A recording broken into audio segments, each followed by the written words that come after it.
tidak beriman. Karena khotamallah, telah mencap siapa Allah ala qulubihim, atas hati mereka, wa ala sam'ihim, dan atas pendengaran mereka, wa ala absarihim, dan atas pandangan mereka atau penglihatan mereka, atas penglihatan mereka, isyawatun, ada tutup, walahum, dan bagi mereka azabun azim, siksaan yang besar. Mereka tidak bisa beriman karena Allah telah menutup hati mereka. Nah, inilah keadaan orang kalau Allah tidak memberikan taufik atau pertolongan berupa hidayah. Allah menutup hati mereka. Di dalam hati mereka tidak ada bibit iman, sehingga walaupun mereka mendengar ayat-ayat Al-Quran dibacakan kepada mereka, mereka hanya mendengar sepintas lalu, namun tidak bisa memahami, apalagi meyakini kebenaran ayat-ayat Al-Quran. Mereka tidak bisa memahami dan meyakini karena hati mereka telah Allah tutup. Demikian pula pendengaran mereka telah Allah tutup. Bukan berarti mereka tuli, ya, tetapi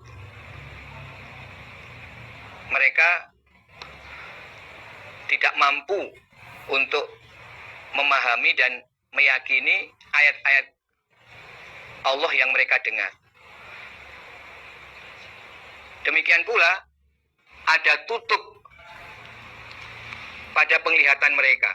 Di wa'ala absarihim hisyawah, ada tutup pada penglihatan mereka. Yang dimaksud juga mata hati mereka. Jadi ini bukan berarti mereka itu buta. La ta'mal absar walakin ta'mal qulubul lati fis sudur.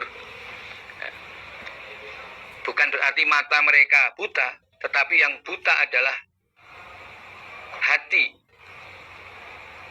Ini diterangkan dalam surat Al-Hajj ayat 46. Sehingga akhirnya di hari kiamat mereka akan mendapatkan siksaan yang besar. Jadi dalam dua ayat ini Allah menerangkan keadaannya orang kafir. Ya, setelah dalam 5 ayat pertama Allah menjelaskan bagaimana sifat orang iman, siapa saja yang dimaksud orang iman. Kemudian dalam 2 ayat ini Allah tidak lagi menjelaskan keadaan orang kafir, karena dapat dimengerti yang dimaksud orang kafir itu tentu kebalikan dari orang iman.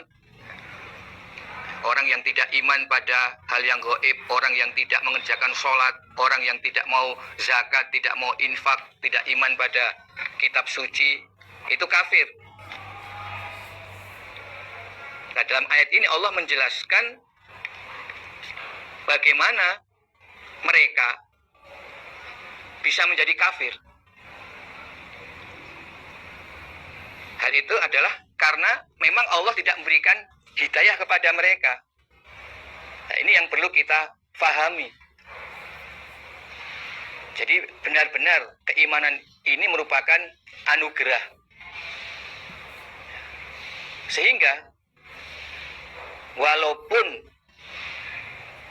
Nabi Muhammad menyampaikan ayat-ayat Al-Quran kepada mereka, menjelaskan ayat Al-Quran kepada mereka, Nabi berdakwah dengan gigih, dengan tekun, dengan sabar, dan terus berusaha mengajak mereka untuk meyakini firman-firman Allah, dan Nabi Muhammad menunjukkan bukti-bukti kebenaran firman Allah yang makin lama makin jelas.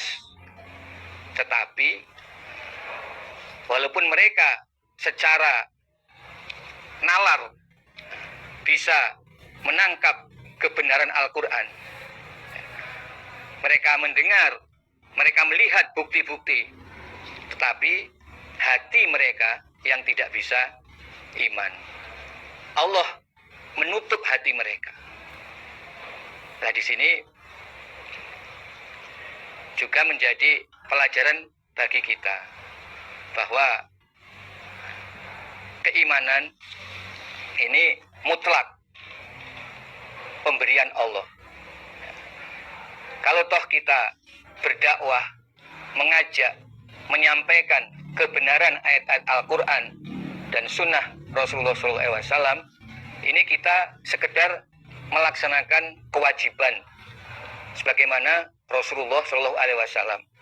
Beliau telah diberi risalah berupa Al-Quran dan Al-Hadis, lalu beliau berdakwah menyampaikan kepada kaum Quraisy pada saat itu dan untuk semua umat manusia ila yaumil qiyamah. Al-Quran ini benar, hak. Tidak ada satu ayat pun yang tidak terbukti, baik di dunia ataupun di akhirat. Semua hal sudah diterangkan di dalam Al-Quran. Dan semua itu benar. Tetapi faktanya banyak orang yang mengakui kebenaran Al-Quran, tapi mereka tidak bisa iman. Karena memang Allah telah menutup hati mereka. Itulah keadaan orang kafir. Wa minan nas, dan sebagian dari manusia, man, ada orang.